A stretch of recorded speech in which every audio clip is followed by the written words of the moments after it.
Yema yetiefo nyina akwa ba na Africa sebo no yemfa emu enchiremu emra. Ye shaka sebo no ase a ene enkrampopone mantem na nyasam ketua wode wani chirem. E wo ye flower pot ho no a baabi a aban no 2017 ana wo sha ase se wo beye interchange e de ama ahyenkafo se na beye a akobedie ene traffic monpeso no eto obetimi atwa na 2017 ana nyamia ya domo a ene contractor no atimi awie na enam so mampani Akufo-Addo ene mpanifo a wo kan bi ewom e wo na memwo ekobo canopy achese nyasam ketua ne nyina no ene se flower pot interchange no se nyamia dom contractor no atimi awie amene yakwetwa homamu ade ahye Ghana fo nsa se wukita bicycle wutimi faso wukita moto ubetimi afaso wukita car ubetimi atwi ana yenso yenam kwa ho pedestrian so ye betimi ayusu ekwan no na se Ghana fo beka ya match bosome no eye 2017 ana eye contractor ye frɛ wonum ese China Railway number 5 Engineering Ghana Limited ana afenso no eye Diok Consort Limited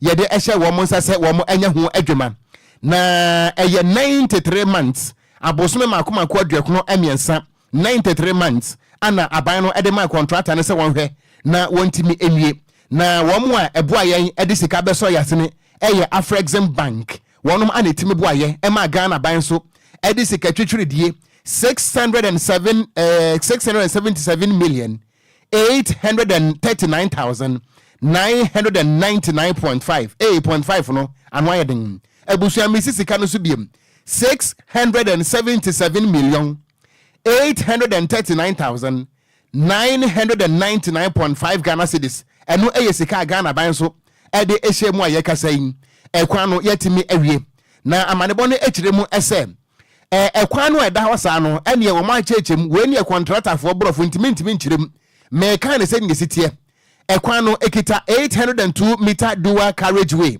na kire se mienu eba na afenso no eye asphaltic concrete surfacing eno so eda so fine asphalt ne da so ana 140 meter ramp from Shashi kire se ofri Shashi ekwa ene wo mo se 140 meter ramp eno de contractor for na ti ase ntofa kwa no so a ni nyina ewo ho ana sa wodo ani kire mu so ewo airport hills ene ne portam so a wo betimi ehunu se 8 ana se 80 meter ramp connecting eye the viaduct Kwadwo yi okon ehun arami na me no problem no ani o arami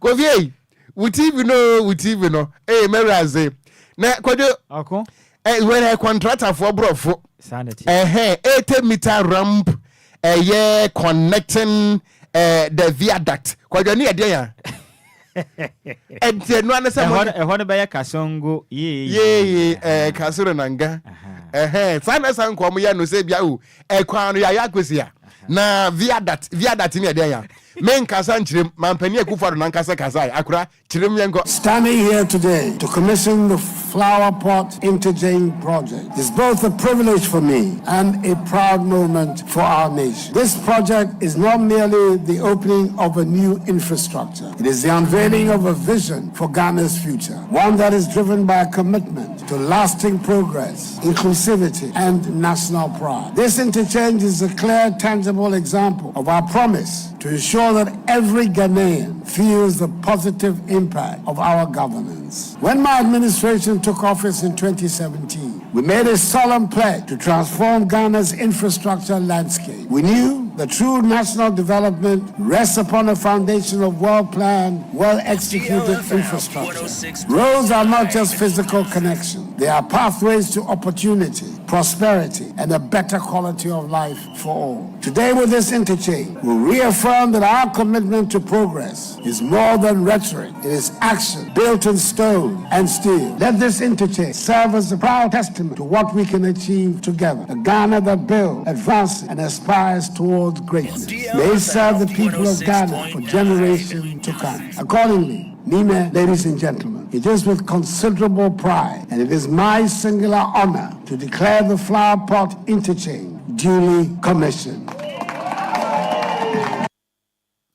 Enti ebusuani ayeti yei eye mampani Akufo-Addo ana ene flower pot interchange na wapa ho ntoma no na we no ebusuade wo mu ni nyina no eye contractor for brofo me ye RME me ne Kwadwo Sammy ye RME wo Bantima University of Science and RME enu ntino via that ni nyina no contractor for brofo momfa no sam na abusua enu achi no ana ni anhyekwei kwawo botwe a wotoso mienu wo ye tashi jaseche wono ana giremu edema teshi manche wo de atodwa akiremu ese flower pot interchange ene aban etwa entomamu a wate ahomamu de ahyahyɛnkafo nsa no ebema traffic no eso ate wo Ghana pa titiriw ene sa akwan tempon no eso na wo de atodwa akiremu se mampani akufo ado obi a Our revered Nana, I also want to thank you personally on behalf of the good people of Teshi for your meritorious duty tour of Teshi on October 26, 2020, during which you promised to return all unused and proposed military lands to the people of Teshi. The recent work of Ambassador Aikwe Otu on the payment of all outstanding compensations for acquired Gadangbe lands bear as living testimony to the fact that Nana's word is his bond. Your Excellency, true to your word of honor, you have made an illustrious son of this community, Honorable Dr. Bernard Okogyeabour.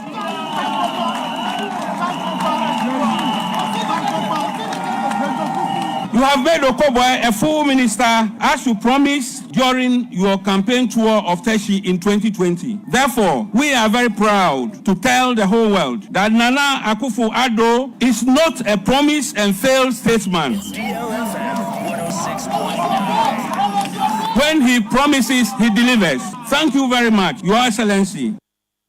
Enti also thank you very much. Wahene. Enunti ani ayati yei.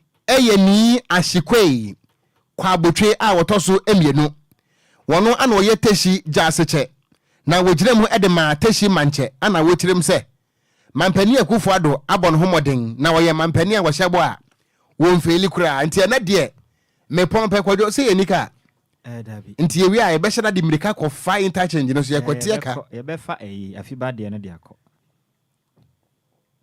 afiba kan unya hu ye Nasa afibaka na me nante preko. O da bia etia roba, una hu ye. Na bi o tie afibaka na ye fe ne niti ne to akire dwane cha animu. Da bia ntesa aka na me kan munya hu ye. Ye pon amekire. Sa. Na den. Oh okay. That be me ntwantro. Enti ewi a ye the speed be fa so adwumre yi. Se de ne kan ye mo no sa ko sisu ni ahwese de. Ye nso ekwote ka. Kwadwo to aso me enko. Okon ye nto aso ne enko so anyire mu e. Wo flower pot eye interchange ensensem hu.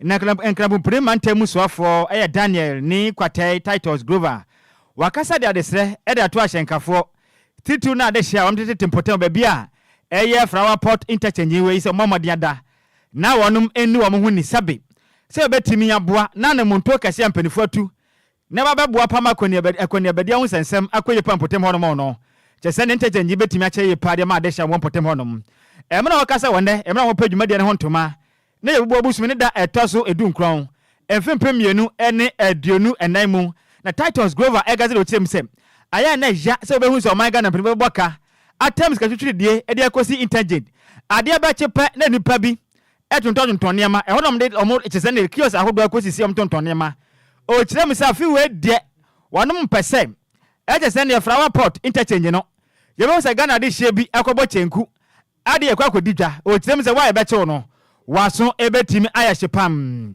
wode smart de kirem se titiriw anu mpanimfo a wanamada assembly sahodo ay lojokuku ana afenso aya waso west wagona no so momade frisem sai interchange we mu no wode mo hia so ne sinti wamomade se ombakura so ye na hundidi ensensem atimi akoye ni Titus Grover kaze kirem se Ghana fo ade hye bebode a ebie dwumadie mi anope na mode mu wadura koso na mu fufuo ton o kirem se afi we de empese wi be sinti wa wunima ya beche no waso ba ya hye frisem yentimi trase na mperifo maka ensese ejapade kesese mfensi wanom no bi fa banche nkweso ena banche o 2 Ghana cedis ena body o de ne bo nyaden mia me difiri mafo ba ye ndran kwa na me de ba ye ohun ne ye bodwa sa wo kirem se sa na moto sa kankan sa no Ghana fo empese wi besi ntem mo de se ebedi so ne ya bo he homaden na hu de die sese no betimi akoye pam ne mperifo ka se kirem se be ya betimi abona kwani ebe hu akwani abedi hu sese makoso ye pon kan pure matemu tisi na de so mo fa ye cantonment Bama Camp, East Legon, Sprinters, and after to Tamaquantin Ponosono. Ebeko, the moment they say, Air Flower Pot, we know. Air Inter, the moment they say, Betty Huni, Etina Bona Air Flower Pot interchange, you know.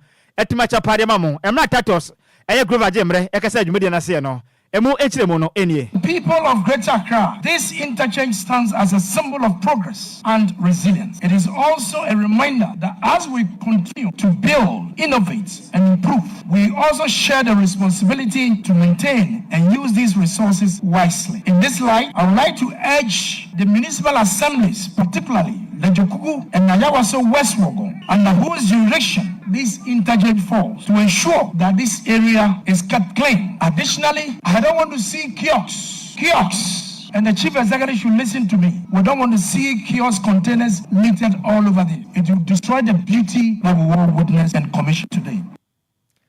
Any awoti ye aya krabo primante muswafo. The day at the Daniel ni kwatai Titus Grover. And so the two that and the Jumedi na se and muchemo and a day asumwe. Yanto anwumre no siaka sebono eso ana ye body ewramu ewo NDC chiniye kese amanyuko no emu. Na ene wonom ayensam trofo enhia mu. Na enkrato bofoten ede mamanyuko no eye lawyer Sammy Jamfi. Wo da tudwa akire mu se animu ya no wopani a ne din edi Brigadier General Michael Opoku. Yempam no kra yenyina di Enfri Ghana Armed Forces. Ene asojafo kudom no yempam no Enfri mu. Sammy Jamfi ekire mu ese se Ghana fo beka ye a ayawo so wesi wogon.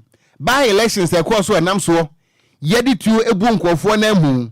Wopani a ne din edi Brigadier General Michael Opoku wono ana wo hyekira Ghana fo adehye nkwa edane asatoa ewo akurubuo ensamo ye kasai ebinum da so a wono mo edidem sadan so ana Sammy Jamfi ekire mu ese wo 2020 elections wo mo yebo mtueku wo mo no a bepem ne enya de ase yatimi achi obiada na ade ba ko a eye nahi enunti wono mo esrese wopani a ne din edi Brigadier General Michael Opoku yende smese no yempam no ene se ye kasai mampani akufo ado ato sa papa ni position mu a ya no officer commandant of the central commander and as a central commandant one more etirem said there be papa yi boni a wadie pa no a watimi ahwe ama kire se wasoma nipa so atefo abetututuo epira Ghana fo akumbie ewo ayewa so west wogon na enne mampani akufo ado sai nipa yi wentimi antwe na so na se wosa command position a wo se officer commandant a kire se yes central commandant wono won na ekwakohwe so a wotirem se hu papa ede magana ya bato aye kuroyi na se Ghana fo beka yi a eye July bosumi afiya mu ana mampani akufo ado ema ne tumi so a ene yama wopani di brekese afiri eye Brigadier General akwakopie mu asisi an wono an ye officer commandant ede ma central commandant ye kan na kire sa asante mantem ho de wo fa ba bia nanu ana Sammy Jamfi ne ndi samanyuko no ekirem ese elections no a eba no se yanhwe na sapapa yampam no na so bekoso akita ne dibre mu se wono ana da so a command a sojafo a ewo my Ghana emfinfin ene ne mpotem no a kire se ehu ye papa firi se papa wadane huruye emoja empa ne tirim eda sadan so ode ato eye posi domo rempim wasi edu Dr. George Akufu Dampa Renso ode ato nim ese wono ana Ghana mra ema ne tumi se wo ye chairman edema election task force anase election security task force no enunti obi biada no a wanka abato ene ho bambon sensem ho no hwe na IGP aman kwan na se ekoba se wo mo ayeku won mo 2020 no ya mpe ba bia amfa wo mo edi bone no amfa na so mda so nam krom ha no mo a tese ehu ede magana pa no wo kan de akire MPP for se afi enye tutrasem anam de bewinie emusem enie your friend Brigadier General Michael Opoku impempri a ye kasei ohwe asojafo adwuma yeko ni mu a position kase ewom a your friend General Commanding Officer for Central Command Ashanti Region and the areas under the Central Command of the military no papa de dano na MPP for abone pa mene mo kasei onam kana na kwanso eboa MPP se on 2nd December special voting day any December 7th a ye beto aba no omode patapa any makadam ibi aba ni e ama MPP na asemo ayeka no enye se ye ni nyina so mpanyin se asemo eni adanse na ye twa asem ne fa bi ne ye adanse owura ya ayeka na asemi enye nne ene ye bete ne ho asem Ghana in 2019 no ye Colonel ye director of operations for national security emra ye koto ayawa so west wogon by elections e yo rei as amre ne friend Colonel Michael Lupuku ono ne fa MPP ntitira for vigilante for omo penyi ye friend double na omo atuo epempam national security ntare share wo esan so mo face mark mo de kata wo manim omo call la violation e wo ayawa so west wogon ekoye anyambra nsem ho ntitira nsem ho oyene omo prepare nipa bobo bituo Sam George oye mrashe bedwani ukra no on video ye hu kwa omo fa so ebo no na elmi short commission eto won sa friend papa ya no ye director of operations ono ankasa asem ni bubo no e ma ne kan nanumu asem se de course ni nyina no ono na ye eno na nche no commission ni sanso ye ni hwehwe mu no commission no ehu se nipa ye prepare omo ne ahurika asem a omo di no nyina no papa we e na na ehye kira oye bibia nti commission no elmi short commission akufu ado ankasa power omo no omo report ne makenken bi atremo enti abusuani ayeti yei eye lawyer Sammy Jamfi wono anahwe nkitahudie so ede ema NDC chiniye kese amanyuko na wo bewie na wo kire mu ese wo san won krabiem ede ma Dr. IGP eye akufu dampare na Sammy Jamfi ekire mu ese wo besrada wo my Ghana amamra no a yetintim na fiapem ahenkono de okunu embie no wo ma IGP to me se eba wo my Ghana abato ene ho bambo no a IGP ana ye chairman enu nti wo hweye se wama obi a wonka ho kwan na wama emewura mu wotire mu ese wopani ba ko no so eye sojani ne den adi brigadier general Lupuku wono sei wo yeni pabonfo hwe na IGP ama ne kwan ana afi nso no wopani a ye kasa yato ne dibre mu ya no central commandant eye brigadier general Lupuku no so wosre IGP se any chief of the defense staff se any mu ya no ehwehwemu a ekwa akiri yemfengu akwam na boni a wo modi e wo Ghana bato mu 2020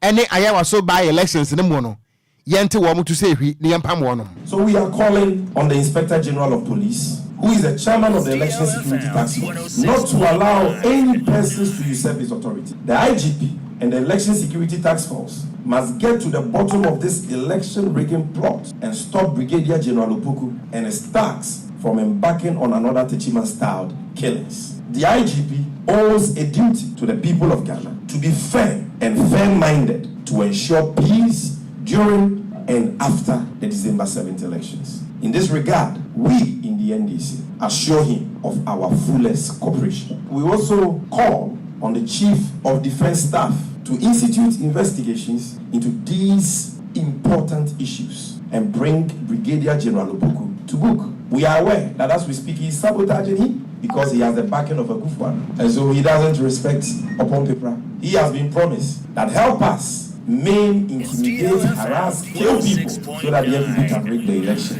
And when we win, you will make CDS. And so he doesn't even give a hoot about the CDS. But the CDS owes a duty to Ghana and the oath he has sworn to put his foot down and ensure that this guy is called to order. Enti ebusuanfo ni ayeti yei eye lawyer Sammy Jamfi wono ana NDC nketahudie no wohweso ana nensem trofo nhia mu ase no wode sansem nyina to dwa kirem se wopani no a ye kase mampani Akufo-Addo ato ne dibre mu no we dangerous papa we dangerous na short commission kraba eye report no ba ye no eboni di wo muti se ne mampani Akufo-Addo entimi antwena so na ene ya sama no position kase se officer commandant Emma central commandant no na huiye pa ede magana elections ya yekomu ya to akase bono so ayentu fane yemfa ya nimfa nkyere mu ewo upper east eye matam nim na electoral commission na so ehwe omanga bato so eda resemu nsem ede ato oman nyina nim titru ene ade sha wono mo upper east eye matam nim boko esemba mode na koma fantu me yefri se afu ya bato no se de tebia ramon so mobile card na mato efi se electoral commission no eye hoboye pam electoral commission no akase kirem se ebedu baabi no omanga na ade hye bebire na nso no kogu jam titru ene ade hye omgo boko efi se na nse nyasem kuma wona hono ma na tu ato na obi aso ne ye afri honom na obi ani ba ko na tu na ye hyehye amanfo ahye ne ade a entwa ye kura ni senti todo na keka so na fu ya batoi in fact ye nuanom amwo bokoi aso menya kwanya akwakoto bia nam na tete nsem we mu no ena kwankyerefo pani a oda electoral commission na no ewo Upper East region nem ne den ade William Obenya Dakwa aka se kyerem se ye kese no asohwe omanga na bato asonkura bata ewo Upper East eye mantam ne mu no abomoden womane omanga na hombambo ko nya ka omontoma de abani atimi ne hyapade akwama boa ma de hia wonom obokono nso afu ya bato no wonom atimi nya kwanya akwakoto abane bim omno pani ka se do kyerem se ewom se ha adwen ye na se nipa nkwa da sem de nanso se de tie biara no omontumi ntena se enka kyana Ghana fo na de hye omgo boko se dabi afu ya bato ntoko akwaso ntimu ntumi ntu aba dabi o kyerem se nya de besi nti no womo maden de tiama pa ade ma electoral commission wonom agent ni nyina da ena via homba mo ko ni nyina bo maden ade hyapade agwakoma aboa ma de hye omwo boko no so atumanya kwanya akwakoto afu ya bato ni bin na esi amekese ohina ne den ade jesa bagiri ebo maden asamba boko so ba be de hinin na mna pani ba pie mo pe na esi amekese akwageta ade hye boko yi mese ntokwa manso akwaso nyasim kumante esi amekese no ayade ampanifo de ba abo maden ade wo hye kafi bi de ato no mo se ayaya numre no nonsia wono na ena asesa no pa nonsia no maso ne senti se ya giboko fo sabe de afira mo nsem enyamra mo pe na ombeta nanso yisi ni kire se de tiebiela no se buto se de ne afu abato no bokofo mo beto emro panipo ya kwankyerefo ede ma electoral commission of Upper East region William Obenya Dakwa jemre ni sanchofo didi nkobo no nso do tu dwa no emu ekyire mu enie commission. We are prepared. You know, the issue there in Boko is purely security matter. So when it comes to general security for a particular place or community, it is Ghana Police Service who are in charge. We are liaising with them. They are operating security situation. We are going ahead to train our officials and then give them the necessary skill that will let them conduct the election over there. So we appeal to the people themselves, the inhabitants themselves, that they should create an atmosphere which is so peaceful so that we can have our officials and the materials at designated polling station conduct the election as mandated under the law. It's DLFM 106.9. So far, we haven't had any adverse information from them telling us can't be done. We are preparing. As I speak, we are in. Any awoti ye ya kwankyerefo pani a oda electoral commission say na no awo Upper East region ne den ade William Obenya Dakwa so do tu dwa no emu nkyere mu na yede asomwe yento akase ebo no so ana ye body awura mu ewo wo my Ghana yen court Batan Supreme Court na ye kase court no ade abeto dwa se nyame eya domo a December bosome no ne da etoso edu enwotwe 18th December ana atemuo ayetwato efa anti-gay no ho no ehomra wo mudi ho nyina ba beto dwa na se Ghana fo ebeka ya emra se bedwafo kwa asetena ena wo mo ekwagitu mu se efiti na kurei wo ba ntimi nware wo ba wo Ghana ha wo ba ntimi nware wo ba be ma ntimi nware be ma se asase so ayetie nipa da se ntimi ka se ono de wo yo ba nanso wo mpe be ma na emu wo nyama chese adaka akura na wotimi wade ebufusem de na no anansem we kopie mu ewo court no ayeye ntwenko ye ntwemra kura manam so mampani akufo adon so ene Jubilee House ehye ne se hwe na wansan ne ansan ne tina enu nti se na anase wakina anasa anti-gay law no ye be sign de ne eye odaye na enu ana me bosome no afi mu ekokopie mu ewo court no ensem troni ne di ede Richard the last guy wono mo etintim enkrata de court Supreme Court se sa emra no a emrase bedwafo na paase de aba no Supreme Court mfata abo ento so frese adenti ana esese yaji obi hyebere free ni sem na adan wona ye oba se oso beware oba mfom so ben obi ye be ma na so oso beware be ma mfom so ben tie kasa yi eye anti-gay LGBT homra no edaso ano mu a esese Ghana fo ekomu na ene court no sa kwatena so biem ewo Supreme Court na enu na court de abetu da akyerem ese asenie no a ekoso nyame ya domu a wono mo ahye eye Speaker of Parliament ana afi nso no Attorney General se wono mo nko na afi no wo mo nko file wo mo defense no mo mfemra na nyame ya domu a eye December bosome no ne da toso edu enwotwe 18th ana Supreme Court say wode atemu no ebeba beto emonten eso na wabra court no eso de enda no ana ye ne judges ni bi ekasa ye ebusa asa adenti ana asase mu emu twene se wo wi anamun ede na esi mu kwan ya no nti no mo mpese game rai mo betena so ntem ama Ghana fo ehu wo manim ene wo machi judges ni bi kasai ebu nsem ni. The hold up wasn't coming for us. The impression was created along the line that we were delaying the hearing of this matter, whilst in actual fact it was cancelled for the speaker who had not filed his defense and statement of case at the time. But apparently when he did so, the court sat on the matter and after hearing both sides confirming their filing of the needful has fixed the 18th of December as the date of judgment in the case. However, there's a very crucial subject for determination in this case as to whether the LGBTQAPP plus bill could have been admitted without a financial impact assessment report.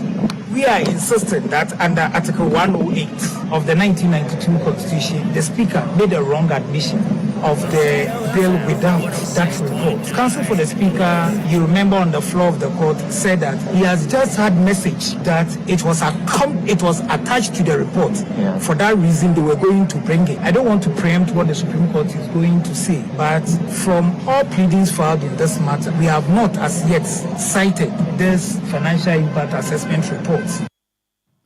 Enti eni ayeti yeyi eye atemuafo ni bi ene wabra Supreme Court so de ye no ana wo maje brane nsem trofo de nkomo kirem se nya meya domo a December bosom de toso edu nwotwe 18th ana wo mo ebebu atan na ye hunu se oba be ware oba ana se ema so emu nsem eno no ye to aka se bo no so ne nkopie ma e wa tema tanim ne ye fe ye ni mfa nkire mu ohyama na de hye ohyama afo akasam die kase wo modern factory ye pono so ene ekochinchina bisa de hye ne se afu ya bato no ye na firi mu pe na kanefo makoma edu nwotwe 18 days pe na Ghana fo kosinanim akwakoto aba na afu ya bato no hyamafo ekwakoto he ekwa ma MPP ekwa ma NDC ana chada ana se ne movement for change amanyoko na motuma aba dia ma ana se o ma ka ne CPP nso ba na de hye ne kirem se Ghana man pani na daga gufu ade be hye o mo bo se ankomo nsa beka hospital chechirenche e wo hyema nanso o mo nsa nka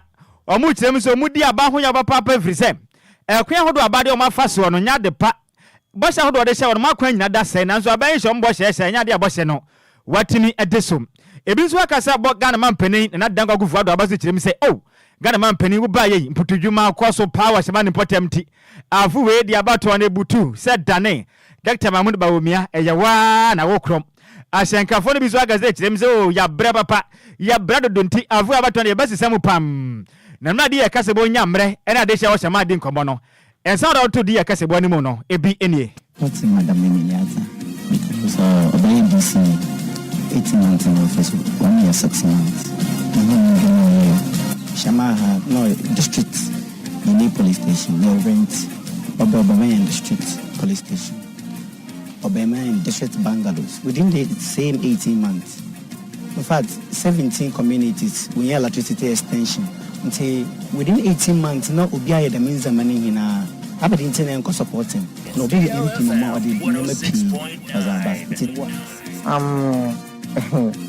I don't normally mention my party there, but this one there, I'm going to vote for NDC because they are bringing things for our economy for the youth to get job to do, and also I will vote. If we can see, during the time of Mahama, he started building some of the roads because of opposition. And now, when he comes, he will complete for us. This is Sunday, and as a matter of fact, I'm many of you remember the summer what the work action, you know the work and Kawaya my hand. Now, for the past 8 years, the company what my hand. Any awoti ye aya deshia wono wo hyama ena wondo omukoko sensem ene kwan afi wo mefa so ato aba no wonom adosom eye die kase bem na Ghana for baka ya jese 2000 nim ebapim 2004 jese ne mbia manyekwe bomoden mahye bogya konwa na mutabiriye e wo hyama na 2008 ekopim 2012 nso eni so etimi efa ena free 2016 ekopim 2020 mo nso eni se manyekwe na na se mpia manyekwe yi etumi apagya mahye bogya konwa no atena so ewa shama eni na bato mpesu asom na dia kase wo moden e de ya maame a wokokotu franka akopre ma sebeja kwanwa no ewo eni sama jokundi mo shama na den e de miliata na yebisa ne maame na bato we ni wo hwa shama fo ma ye ka se bato ama wana o kire mi se o confidence a bato ne de se de betie be bato wie pe na no miliata wadi mu nkonim. I know that my chances are so good I've been working in this district, in this constituency, way back. There are many interventions that I have made. Going around, I mean, you've just even experienced some church passing, and the whole thing is about Obana, is about Emiliata. Any awoti ye a parliamentary candidate to Jinamo, Edema Andy Samayoko, Ewa Shama, and what a matemo, Neden Eddie Emilia Ata, Nensama Hodo Muchimuni at Yasumwe, and what an opening pond so compre Masiba Jaconia, Ewa Shama, Ewa MP Pamayokoni Timo, Neden Eddie Azik, Kwamena, Afo, and so Jemre, the Yakas about to change commotions, or no so I must say about to inquire we had no so Edimo Enquinim. In the area of the project that I've done, there are projects I started it and completed it with my money. There are projects I started it somewhere along the line. I have to go to the bank and ask for support. Then I completed it. There are projects the company, the bank started it and completed it. These are the three categories. Let's assume that all the projects that I have done were sponsored or financed by the bank. Because by virtue of my position, I'm able to use a small bank to do such a project within Sama community. When my opponent became the DC, what did she do? She couldn't use her position to do anything for the Sama district. When she became the deputy regional minister, what did she do? She could have used her position as a deputy regional minister to expand the volunteer project within the community. She did nothing. So if any awoti ye a parliamentary candidate to Jinamo, Edema MP Pamayoko no Shama about to Peswaso. Neden Adi Isaac Kwamena Afom. The crackram dear Cassiabo, any Andy Samuel Kodum penny for Makwada Muyipa. And I think so MP Samuel Kodum penny for Bissam say. Now so much more chances are about to remove Becca saying. One was the Marcosem, as some DL Cassiabo. Our chances are very, very bright. Emiliata as our PC is a good candidate for us, and you know what we have put in place. Definitely, we are going to win come 7th December 2024. Presidential, the last we did well. This time around, we are targeting not anything less than 70% of total votes in Shaman. You know, we have about 67,000 votes, registered voters in Shaman constituency. Any awoti eko PM wa Shama about to Peswaswa. One Andy Samuel Konum penny for Nipi and I think so. MP Pamayo Konuma candy for a muchim Safu about 200 dear. Obey a crowd so bet me Edimo Equinim, Emunchemo, and a day assume. Yentuaka Siabonosona, Yankai Ghana for adventure and Kakra. Ewa Facebook no eso na piaga. Wadi free Achimasa for Abano say Ghana for vote wisely. Anononso wadiaba. Na Odoi Edifritema. And was say a vote for Mahama 2024 is taking poison. Ayo. Anna Lucky Jackson. And was say Ghanaians should not vote for former president. Yet I say Anna Richard where DJ Ghanaman. And was see news no edemo papa betili. And was say good evening goes to what ya will be you was what yet ye phoning in any DLFM staff phoning in now was see news no so a loud and clear palm betili station one more DLFM and next yada say Anna Bart Smith also Okogyeabour the news is loud and clear Watford United Kingdom and also wadiaba na Action Boy ATM and also take as a bono here live edi free afienya a year attack mensa in fact DLFM news emuda hopa yes we had as a pan so was no size Anna Baba Mahama edi free wabwase was say Ghanaians should forget about John Mahama. Okay, yeah, that's it.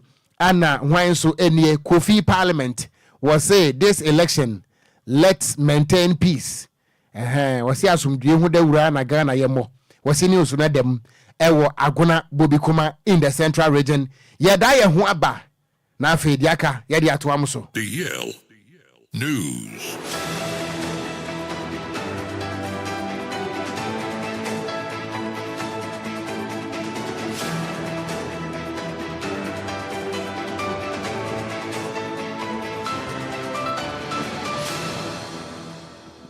Abusia ena yumre mayama wadron emma wakwa bam from radio ohani nsia echiripo enkron kasa video so emre wedu se na yumre agudie momrante yesi enkunya na agudie mu no ensema hodo ayaboabo no abusia yegibre ne yesane mu edigu fam edima Ghana nsamwa ebibre mu de yawa ena broni cross wa mono ne no so kan obi a ya boaboa no ananwumre ye ba be sane mu ade agufam edi ama me amede nsam ne ba no edi ameje so no eye ayensu ano de hye apakanjh the blessed king Mr. Kwame Afum machi dom pampen ma mede nsam no abesomo enne anwumre na yensha siam famfi yendiem Ghana de abusia the senior most national team the Black Stars of Ghana and they omunam ho apaswa obia etwa biwe na uramu a endra na AFCON 2025 no qualifies no eno ene yakani yimu akensi yede ba na we na 6 game group L4 no ekowie chise nije yembo yekam no ma yetimu ba ko Accra Sportstadium na Otuado akasa na ensema Otuado area to dwane se opa Ghana fo nyina chew for resort andra buy no any resort entirely no yenya qualifies mu obepa chew or say qualify and qualify ni nyina no or kabua no opa Ghana for chew. Really, I would like to apologize for the results very much. If I have a wish, one wish, I know for a lot of people, even the World Cup is bigger than the AFCON. For me personally, the AFCON is bigger. For me personally, it's just a personal thing. I know for a lot of people, it's more important to go to the World Cup, and I did it once. And I'm just saying, after I did it for the World Cup, a lot of people came, a lot of Otuado coach Edema Blasters wamananso otuaso eri tuja echema o si on resign ne en resign ochna o si ni career mu no resignation yadia ewo ni trim no resign enkombe a professional footballer and tuaso MBA coach o si ono o different mindset than nipa ono bibi kakra bia no asema atweme ho. This question is for sure legitimate and normal question, but surely you don't know me, you don't know my life, what I've been doing and where I was. I was very down. People have been chasing me, whatever. You don't know my life, but I'm nobody who can resign, and I'm not a person who can resign. If I would have done this, I would never become a national player. I would never become Otuado coach Edema the Black Stars of Ghana after Sandra young qualifying in somebody to Janonwa ye day out to win yet one summoner so the young Piemo United States of America na uremu oha a brantia your friend Mike Ladhood former Sierra Leone player a bano professional football wa Bobby pa the likes of Miami FC and Chivas USA Numina Wesia Kain Ediamao and a Sierra Leone national team no or Bobby Edimamo Nande Ukopiemo USA in Central Cry friend CBS Sports Golazo Odini Juma as a sports analyst. Now Wakasa or say Ghana unqualified for AFCON 2025 no or dadwene wa on tiase or say for some time now ni Ghana DLFM or say Ghana one of the worst teams in AFCON in recent AFCON yako na ono di obeka se Ghana no efe no enyama enkoye bibia tetia pansam ena yefe nankasa no ewo mess mu ni nyina kan obi ena Ghana ntuma qualify for AFCON. Ghana not qualifying for AFCON, Nige? That is incredible. This is a Ghanaian side that they've been on the slide. They've been in just a really bad way. The last two AFCONs, they've been one of the worst teams at AFCON. They're not unified. The federation is in a mess. And when you talk about a dark period for a national team, you talk about a dark chapter for a federation like the Ghanaian Federation, Nigel. This has to be the darkest of them all. Ye ka Ghana ha ena montia ni oti ni krom broni krom kran a okabi eno ye Mike Ladhood oya sports journalist edema CBS Sports Golazo USA eno de sansamene tu dwa no wie no ena ninua ye friend Nigel Rio Coker so a former West Ham United player na brante of England ono so di ni dwuma edema CBS Sports Golazo ono so ose for the first time in 20 years in and Ghana to man qualify and found AFCON and ne Sadia na sesibium or say Ghana produce top talent baby Mike Christian Stephen Pianom and ya Samuel Janumina ne bani say ya bo AFCON na Ghana and qualify and Kobia or say a absolutely embarrassment and mguasie kasia pa. It's the first time they haven't qualified since 2004.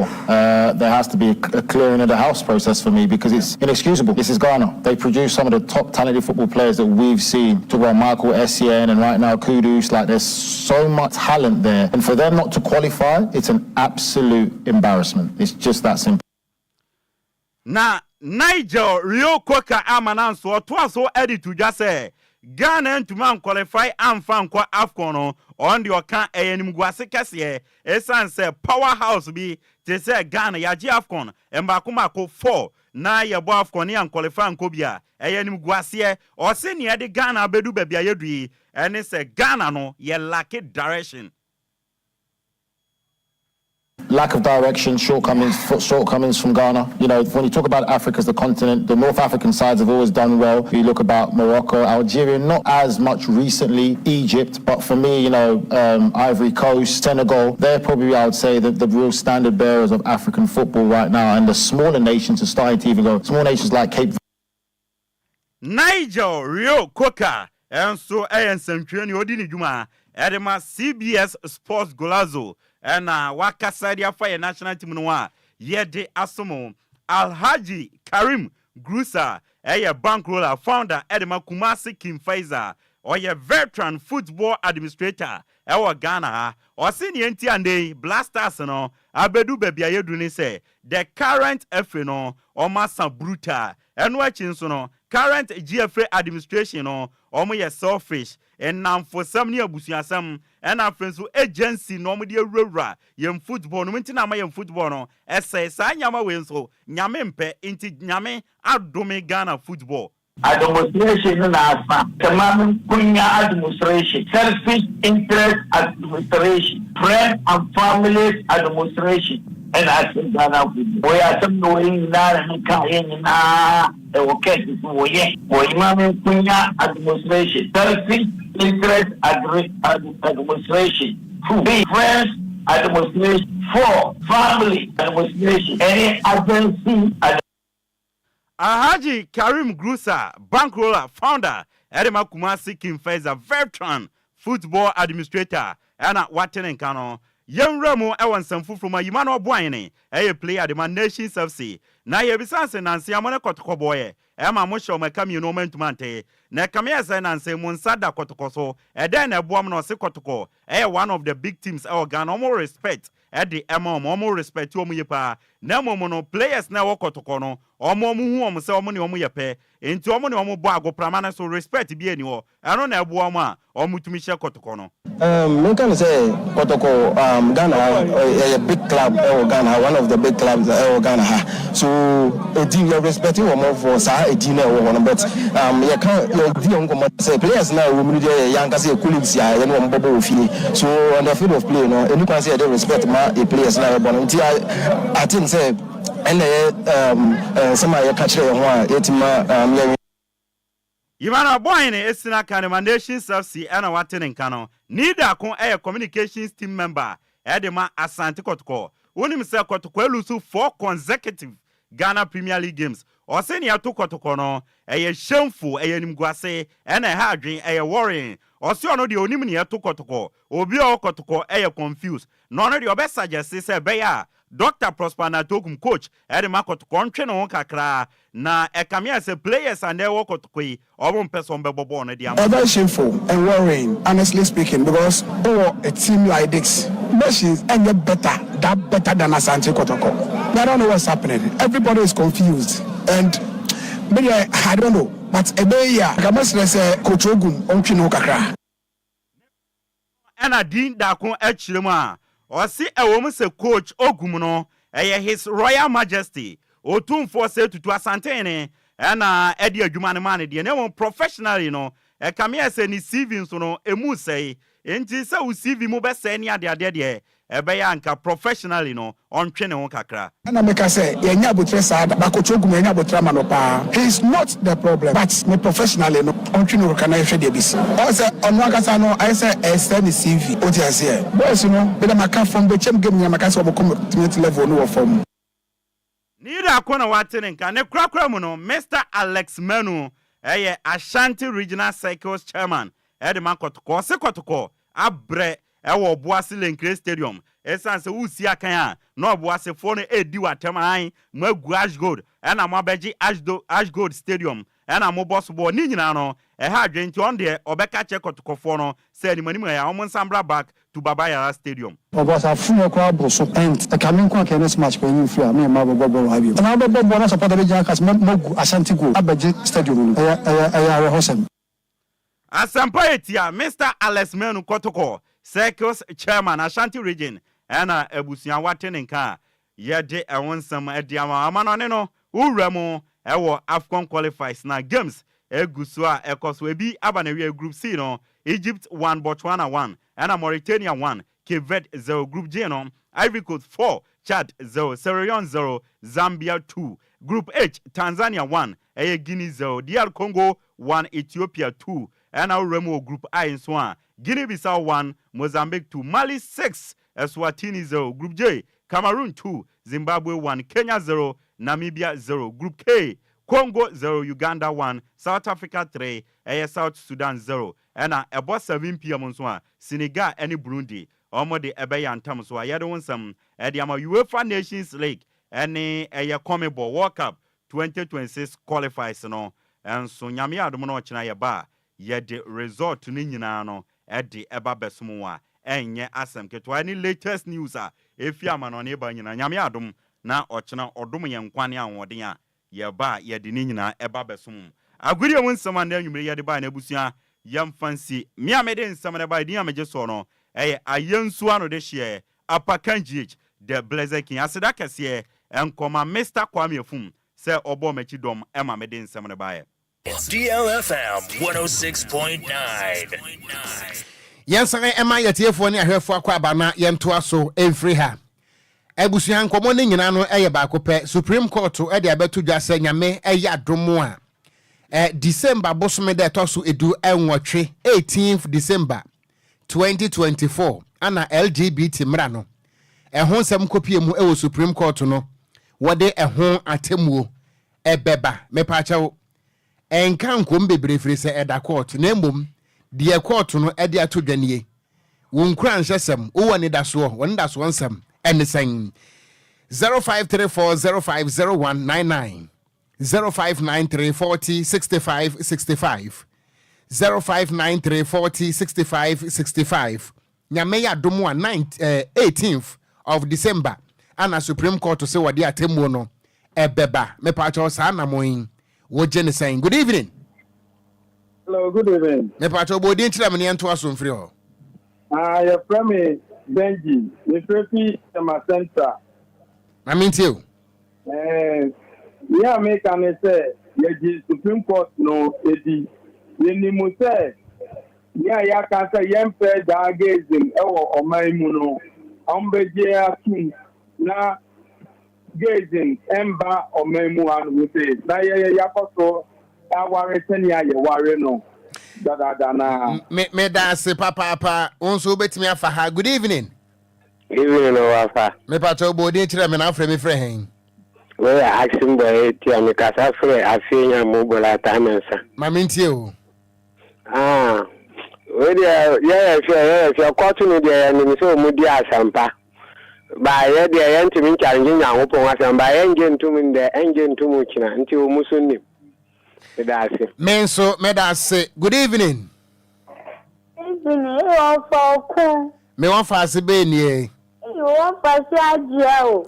Eh, ajia. Ma two stations me so wa minya. Sa. Kafra. Ayo fa na hoye. Me hoye na nsa me ko sankore ekohwe me kube no. Ana koko na alibo no wati ana. Mi gusu a metiba akate na ese no. Ebe bospe me abeji scan bi o si ana mi be fi o ti man ti shinti mi fe wati a. Medase hajia. Medase papa. Medase good evening. Good evening. Bodi tira me ani anto aso. Me dey bi akache di shama bebo misisi wonungwa. Ma mentie o. Ye papa no mo de omo kan so ya te pa. Ba omo fa ni se we ya verdict no mo de beba no ye daachi. Yesro mo. Ya mamre nkyere yensa. Ya mane ni ya mamre nkyere yensa.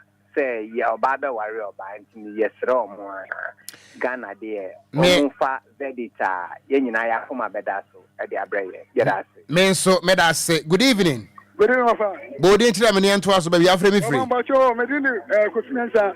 Mbacho nipa na aso no gate no ne ya be ne no. Ne ma no wono. Ne ma no ofo be ina na lo ofo ba no wona na. Ka gere ye nyintimi na ne aka tuma kena ofa. Musama sama no bisin tia so. Me da say good evening. Wafa majo. Sa Okogyeabour community 11 me ntie o. Wafa moni adwuma. Me da say apa kanso me mane moni adwuma. Wafa say menyini say ombeji atum again no because enye Ghana fo nyina say yempe nti menyini say ombeji atum nti da no mudi aba no omuma emra no enkoda din pepepe. Me da say Sa Okogyeabour good evening. Good evening, senior. Accra Francis Tema community 25 the way nyafo nyina mayor. Udem. Simple. Udem sisi kwa udem pesa me gym man post. Sa ho. Ti me pam kaba next week me kwa sorry ma she.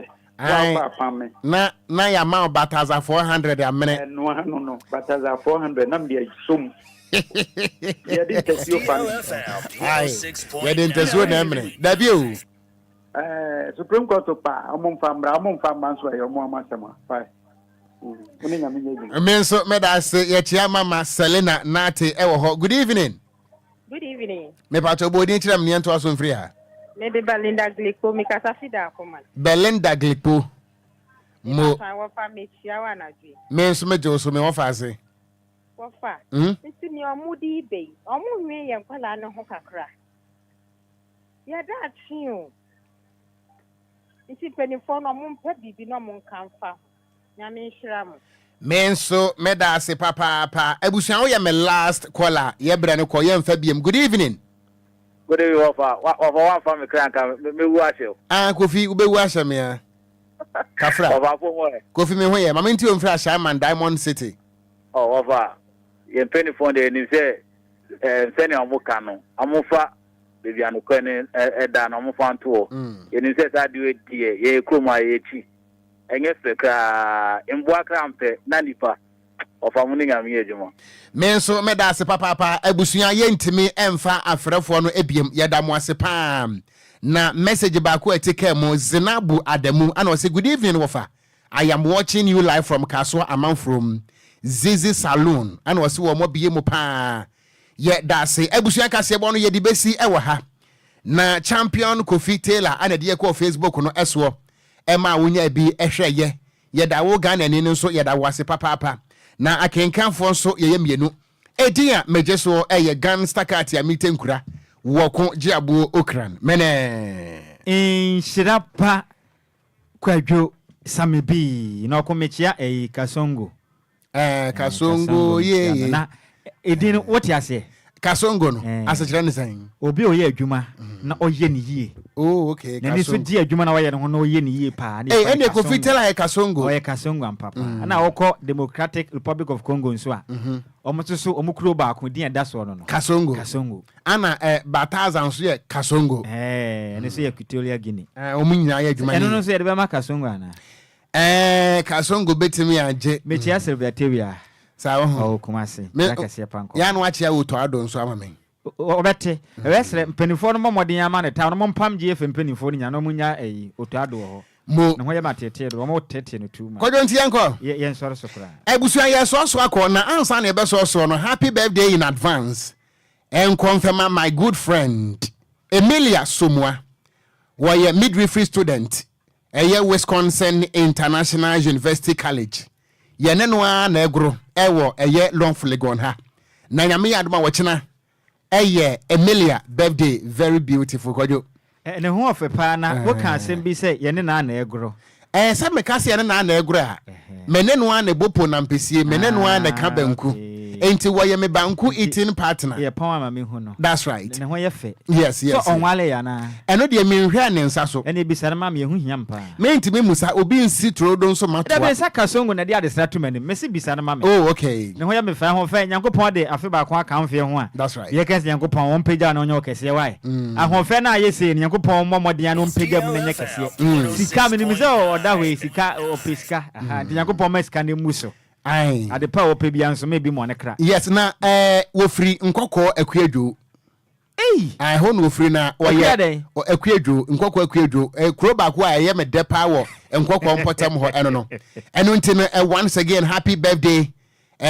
in advance goes out to you Emilia Somwa wo ye midwifery student Wisconsin International University College na on behalf of the team and your entire friends in no your birthday in advance wachina ana birthday nankasa ye bedi ni yi enti wachina de Kwadwo aya bisa no wo ba djuma hwe no wani di party ne be koso yin wo ba hwe no wani di achina ba hwe no wani di ya sese open me dem kra beto no na numere no be koso yin na Kwadwo one thing say ono ni favorite pie banku temene no ani di banku okrum ha oni nse ne asem je ti o di edin wo ye banku eating partner we cry me favorite party na empire ye body ama Emilia and say do wo kira na ye birthday nankasa nanso no Psalm 20 verse 1 Nyankopon ma de wo hwe nyina emrem me feel say we can Psalm 91 o say ko kan Psalm 91 da me kan Psalm 91 sa ana wo kan Romans 16:16 no so a Bible se men kan kire Emilia se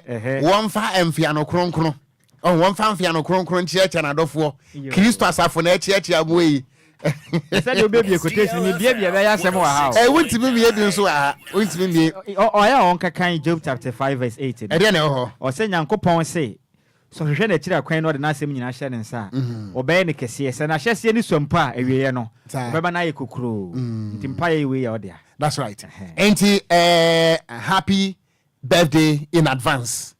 Enko Emaun. Emilia Somwa. Fa Kasongo ka ho ma. Kasongo. Wope pona panti. Nyamyaro. Hate my dear.